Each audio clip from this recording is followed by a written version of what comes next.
എനിക്കും ഇത് പറഞ്ഞ പോലെ എനിക്കും കൈവഴിയാം. ഓക്കെ, അതല്ലാതെ എത്ര പേര് ഞാൻ ഒറ്റയ്ക്കല്ലല്ലോ കളിക്കുന്നത്, ബാക്കി എല്ലാവരും എത്ര പേര് കളിക്കുന്നുണ്ടെന്നൊക്കെ പറയാം. പക്ഷേ യെസ്, ഞാൻ ആ ഒരു സമയത്ത് എൻ്റെ ആ ഒരു മൊമെന്റ് തന്നെയാണ് ടീമിൽ ഭയങ്കര ക്രൂഷ്യലായിട്ട് പോയത്. അപ്പോൾ അതുകൊണ്ട് എനിക്ക് ആ റെസ്പോൺസിബിലിറ്റി, കാരണം ഞാൻ ചെറുപ്പം മുതൽ റെസ്പോൺസിബിലിറ്റി എടുക്കുന്ന ഒരാളാണ്. അപ്പോൾ റെസ്പോൺസിബിലിറ്റി എടുക്കുമ്പോൾ തന്നെയാണ് എൻ്റെ എപ്പോഴും ബെസ്റ്റ് എൻ്റെ വരുന്നത്. അതുകൊണ്ട് തന്നെയാണ് ഞാൻ ആ ഒരു തീരുമാനത്തിലെടുത്തത്. ഓക്കെ. അപ്പം IPL വരുമ്പോഴത്തേക്കും ടീം ഓൾറെഡി നമ്മൾ ടീം സെറ്റ് ചെയ്തിട്ടുണ്ട്. എന്താണ് IPL എക്സ്പെക്ടേഷൻസ് എന്താണ്? IPL സൺറൈസേഴ്സ് ഹൈദരാബാദിന് വേണ്ടിയിട്ടാണ്. അപ്പോൾ ഞാൻ ഓൾറെഡി ക്യാമ്പ് സ്റ്റാർട്ട് ചെയ്തു. അപ്പം ഇന്ന് ഞാൻ അവിടെ ജോയിൻ ചെയ്യും. അപ്പോൾ അപ്പോഴും എക്സ്പെക്ടേഷൻ എപ്പോഴും ഹൈ തന്നെയാണ്. നമുക്ക് അങ്ങനത്തെ വലിയൊരു പ്ലാറ്റ്ഫോമിലും പെർഫോം ചെയ്യാൻ പറ്റുക എന്ന് പറയുന്നത് വലിയൊരു കാര്യം തന്നെയാണ്. അപ്പോൾ അതിന് വേണ്ടിയിട്ട് കാരണം ഈ ഒരു പ്രിപ്പറേഷൻ ഞാൻ പറയുന്നത് ഇപ്പം കഴിഞ്ഞ ഒരു മെയ് മുതൽ സ്റ്റാർട്ട് ചെയ്ത ഒരു പ്രിപ്പറേഷനാണ്. അപ്പോൾ അതിൻ്റെ ഒരു ഹാർഡ് വർക്കിൻ്റെ ഫലമായിട്ടാണ് നമ്മൾ ഈ കാണുന്ന പെർഫോമൻസ് എല്ലാം വന്നത്. അപ്പോൾ ഇനിയും നന്നായിട്ട് പെർഫോം ചെയ്യുന്നതിന് ആഗ്രഹം. അത് തന്നെ എക്സ്പെക്ടേഷൻ എപ്പോഴും ഹൈ തന്നെയാണ്. പൊതുവെ നമ്മൾ നോക്കുമ്പോൾ മലയാളിയുടെ സ്വാന്നിധ്യം വളരെ കുറവാണ്. ഡൊമസ്റ്റിക്കിലാണെങ്കിലും ഇന്റർനാഷണലിലാണെങ്കിലും വളരെ അപൂർവമായിട്ട്. ഇപ്പം നിലവിൽ ഇപ്പോൾ വരുന്ന സഞ്ജു ആണെങ്കിലും അതുപോലെ തന്നെ സച്ചിൻ ബേബി ഇപ്പം വന്നുകൊണ്ടിരിക്കുന്ന എന്ന് വേണമെങ്കിൽ പറയാം. അപ്പം മലയാളികളെ സപ്പോർട്ട് ചെയ്യാൻ വേണ്ടിയിട്ട് ആരുമില്ലേ, അല്ലെങ്കിൽ മലയാളികളെ സപ്പോർട്ട് ചെയ്യുന്നത് കുറവാണോ എന്നുള്ളൊരു ചോദ്യം എല്ലാവരുടെയും മുന്നിലുണ്ട്. അല്ല, ഡൊമസ്റ്റിക് ക്രിക്കറ്റിൽ നമ്മൾ ഏറ്റവും വലിയ ശക്തികളാണ് മുംബൈ എന്നൊക്കെ പറയുന്നത്. മുംബൈ, ഈവൻ കർണാടക, തമിഴ്നാടു, ഡൽഹി, ബംഗാൾ, അവരൊക്കെ നോക്കുവാണെങ്കിൽ. പക്ഷെ അവരൊക്കെ നോക്കുമ്പോഴത്തേക്കും ഇപ്പം എന്തുകൊണ്ടാണ് മുംബൈ ഒരു വലിയൊരു ടീമാണെന്ന് പറയുന്നത് വെച്ചാൽ അവരുടെ രഞ്ജി ട്രോഫി ടൈറ്റിൽസിന് അവർക്ക് 42 തവണ അവർ ആ ഒരു രഞ്ജി ട്രോഫി ടൈറ്റിൽസ് തന്നെ എടുത്തിട്ടുണ്ട്. അതിനുശേഷം അവർ കുറേ സമയം അവർ ഫൈനൽ കളിച്ചിട്ടുണ്ട്. അപ്പം അതുകൊണ്ട് എന്തുകൊണ്ട് നമ്മുടെ പ്ലേയേഴ്സ് വരുന്നില്ല എന്ന് ചോദിക്കുന്നതിന്റെ ഒരു മെയിൻ റീസൺ ആൾക്കാർ പറയും മറ്റേ അവിടെ എന്താ ലോബിയാണോ, അങ്ങനെയൊന്നും അല്ല. അതെ, അതാണ് മെയിൻ ചർച്ച, ലോബിയാണ് എന്നുള്ളതാണ്. അപ്പൊ ഇടയ്ക്ക് ധോണിയുടെ വിഷയമാണെങ്കിലും ഗാംഗുലിയുമായി ബന്ധപ്പെട്ട കാര്യങ്ങളാണെങ്കിലും അവർ മലയാളികൾ ഒട്ടും സപ്പോർട്ട് ചെയ്യുന്നില്ല എന്നുള്ളൊരു ഒത്തിരി ചർച്ചകൾ വന്നിട്ടുണ്ടായിരുന്നു. അപ്പം അതിൽ ഞാനല്ല, ഈ പെർഫോമൻസ് ഭയങ്കര ഒരു ഫാക്ടർ തന്നെയാണ്. അപ്പം ഞാൻ ഇന്ത്യയിൽ ഒരു ഒരു ക്രിക്കറ്ററിനും ഇപ്പം പെർഫോം ചെയ്യുവാണെങ്കിൽ, ഇപ്പോൾ ഒരു സീസൺ രഞ്ജി ട്രോഫി സീസണിൽ ഒരു 1000 റൺ അടിക്കുന്ന ഒരു പ്ലെയർ ആണെങ്കിൽ അവർക്ക് ഒരിക്കലും ഒരു പ്ലെയറിനെ മാറ്റി നിർത്താൻ പറ്റത്തില്ല. കാരണം അതൊരു റെക്കോർഡാണ്. ഇപ്പം ഞാൻ കഴിഞ്ഞ കൊല്ലം 830 റൺസ് ഞാൻ 2 സീസണിൽ അടിച്ചപ്പോഴും എനിക്ക് ദുലീപ് ട്രോഫി സെലക്ഷൻ കിട്ടി. അതിന് മുന്നേ ഞാൻ ഇന്ത്യ എ ഞാൻ കളിച്ചിട്ടുണ്ട്. അപ്പോൾ അതെല്ലാം പെർഫോമൻസിൻ്റെ ഇതിൽ വന്നതാണ്.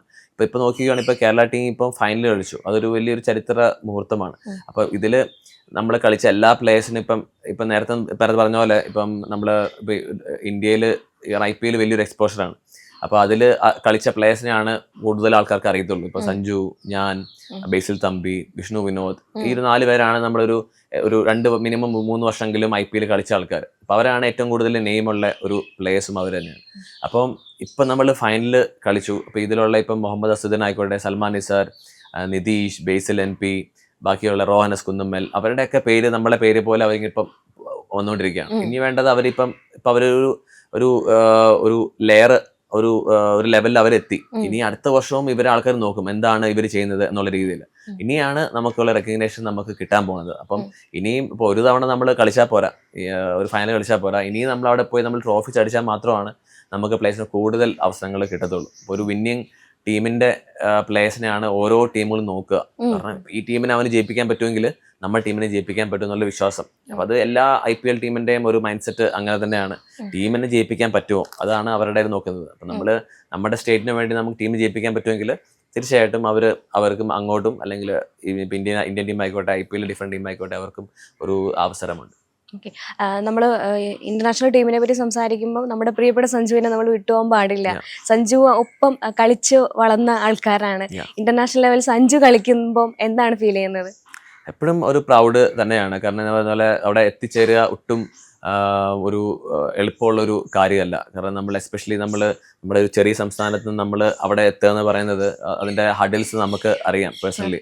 അപ്പം സഞ്ജു ആണെങ്കിൽ ഇപ്പോൾ ഒരു IPL ടീമിൻ്റെ ഒരു ക്യാപ്റ്റൻ കൂടിയാണ്. അപ്പം അതൊക്കെ നമുക്ക് ആസ് എ ക്രിക്കറ്റർ നമുക്കറിയാം എന്ത് ഒരു പാടുപെട്ടവരായിരിക്കും ആ ഒരു പൊസിഷനിൽ എത്തിയിട്ടുള്ളതെന്നൊരു കാര്യം. അപ്പം എപ്പോഴും സഞ്ജുവിന് എപ്പോഴും ആ ഒരു റെസ്പെക്റ്റ് എനിക്കുണ്ട്. കാരണം ഒട്ടും എളുപ്പമില്ലാത്ത കാര്യങ്ങൾ നേടിയെടുക്കുമ്പോഴാണ് ഒരു ക്രിക്കറ്റർ എന്ന് പറഞ്ഞ ഒരു ക്യാരക്ടർ എപ്പോഴും പുറത്തു വരുന്നത്. അപ്പോൾ അത് സഞ്ജുവിന് ഭയങ്കര ഒരു നല്ല രീതിയിൽ അവന് ചെയ്യാൻ സാധിക്കുന്നുണ്ട്, നല്ല രീതിയിൽ പെർഫോം ചെയ്യുന്നുണ്ട്.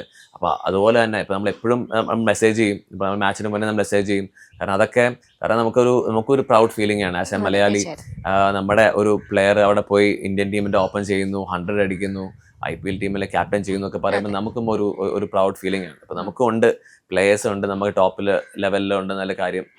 അതിൽ വളരെ സന്തോഷം. ഓക്കെ, സഞ്ജുവിനെ എടുക്കുകയാണെങ്കിൽ സഞ്ജുവിനെ എപ്പോഴും ആളുകൾ പറയുന്ന ഒരു കാര്യമുണ്ട്, IPL നന്നായിട്ട് പെർഫോം ചെയ്യും, ടീമിലേക്ക് വരുമ്പം ചിലപ്പം പലപ്പോഴും പെർഫോം ചെയ്യാൻ കഴിയാതെ വരാറുണ്ട്. സച്ചിൻ്റെ നിഗമനത്തിൽ എന്തുകൊണ്ടായിരിക്കാം അങ്ങനെ ഒരു കാര്യം സംഭവിക്കുന്നത്? എന്തുകൊണ്ടാണ് സഞ്ജുവിൻ്റെ ഭാഗത്തുനിന്ന് അങ്ങനെ ഒരു രീതി വരുന്നത്? എന്തുകൊണ്ടാണ് അത്? നമ്മൾ ആസ് എ പ്ലെയർ എനിക്ക് ഭയങ്കരമായിട്ട് അത് റിലേറ്റ് ചെയ്യാൻ പറ്റും. കാരണം ഞാൻ ഇപ്പോൾ കേരള ടീമിൽ കളിക്കുമ്പോഴത്തേക്കും എനിക്കറിയാം ഐ വിൽ പ്ലേ, എനിക്ക് ഓൾ ദ ഗെയിംസ് എന്നുള്ളൊരു കാര്യം അറിയാം.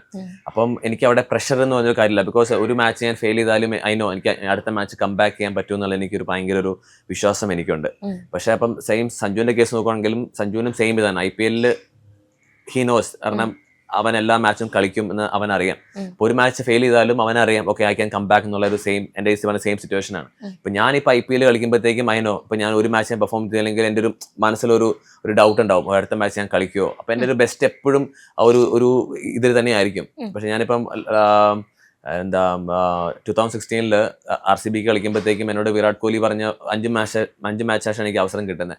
അപ്പം പറഞ്ഞൊരു കാര്യമാണ്, സച്ചിൻ എനിക്ക് എൻ്റെ വക്കൽ ടിക്സ് ഒക്കെ എനിക്ക് ഭയങ്കരമായിട്ട് ഇഷ്ടപ്പെട്ടു. You will play all the games for me, just give your 120% on the field. അതാണ് എന്നോട് പറഞ്ഞത്. അപ്പോൾ അങ്ങനത്തെ ഒരു പ്ലെയർ നമ്മളോട് അടുത്ത് പറയുകയാണ് ഇങ്ങനെ നീ എല്ലാ മാച്ചും കളിക്കും എന്ന് പറയുമ്പോഴത്തേക്കും നമുക്ക് വേറെ ആ തിങ്കിങ് ഇല്ല, ഞാൻ ടീമിൽ നിന്ന് ഡ്രോപ്പ് ആവും എന്നുള്ളൊരു തിങ്കിങ് നമുക്ക് വരുന്നില്ല. അതുപോലെ തന്നെയാണ് സഞ്ജു. ഇപ്പം IPL യെസ് അവൻ എല്ലാ മാച്ചും കളിക്കുന്നവനറിയാം. ഇന്ത്യൻ ടീമിൽ എത്തുമ്പോഴത്തേക്കും അവൻ ആദ്യത്തെ കുറച്ച് ഒരു സമയങ്ങളിൽ അവൻ ആ ഒരു സപ്പോർട്ട് കിട്ടിയിരുന്നില്ല. അപ്പോൾ ഒരു മാച്ച് കളിക്കുന്നു, പിന്നെ അടുത്ത സീസണിൽ ഉണ്ടാവുന്നില്ല, ഒരു മാച്ച് കിട്ടുന്നു, പിന്നെ വീണ്ടും ഡ്രോപ്പ് ചെയ്യുന്നു, അങ്ങനത്തെ ഒരു സംഭവമായിരുന്നു. ഇപ്പോഴത്തെ ഒരു പുതിയ ഒരു ടീം മാനേജ്മെന്റ് അവനെ ഭയങ്കരമായിട്ട് ബാക്ക് ചെയ്യുന്നുണ്ട്. എസ്പെഷ്യലി സൂര്യകുമാർ യാദവും പിന്നെ ഗൗതം ഗംഭീറും കോച്ചും. അപ്പം ആ ഒരു ബാക്കിങ് തന്നെയാണ് സഞ്ജുവിൻ്റെ ഇപ്പോൾ റീസെൻറ്റ് പെർഫോമൻസ് നോക്കിയാൽ മതി. അപ്പം ആ ഒരു 100 അടുപ്പിച്ചൊരു 300 അടിച്ച ആ ഒരു സീരീസ് തൊട്ട് എല്ലാ സീരീസ് നോക്കുകയാണെങ്കിൽ ആ ഒരു പെർഫോമൻസ് അവനെ എപ്പോഴും ബാക്ക് ചെയ്യുന്നുണ്ട്. ഇപ്പൊ സഞ്ജുവിന് അറിയാം ഞാൻ അവിടെ കളിക്കും, സ്ഥിരമായിട്ട് ഞാൻ ആ ഓപ്പണറിൽ ഞാൻ അഭിഷേക് ശർമ്മയാണ് ഓപ്പണർ എന്ന് അവൻ അറിയാം. അപ്പൊ ഫ്രീ ആയിട്ട് കളിക്കാൻ പറ്റും. അപ്പൊ എനിക്കൊന്ന് ഇനിയാണ് സഞ്ജുവിന്റെ കാലം വരാൻ പോകുന്നത്. 100%. ഓക്കെ, അപ്പം സഞ്ജുവിന്റെ കാര്യം ഡിസ്കസ് ചെയ്യുമ്പം കൂടെ തന്നെ നമ്മൾ പ്രതീക്ഷിക്കുന്നത് എന്നാണ് സച്ചിൻ ബേബി ഇന്റർനാഷണൽ ലിസ്റ്റിലേക്ക് വരിക അല്ലെങ്കിൽ കളിക്കുക എന്നുള്ളതാണ്. എന്താണ് ലേറ്റ് ആവുന്നത്? ലേറ്റ് അല്ല, എല്ലാത്തിനും അതിന്റെ, കാരണം എല്ലാ പ്ലേയേഴ്സിനും ഒരു ഇന്ത്യ കളിക്കാൻ പറ്റുന്ന ഒരു കാര്യമല്ല. സോ എനിക്ക് എൻ്റെ ഒരു ഓപ്പർച്യൂണിറ്റീസ് കിട്ടി. അപ്പം നൗ ഐ ആം 36 ഒരു ലെവലിലാണ് ഞാനിപ്പം. അപ്പം ഞാൻ ഏജ് ഞാൻ എപ്പോഴും ഒരു ലെവലിലാണ് പറയുന്നത്.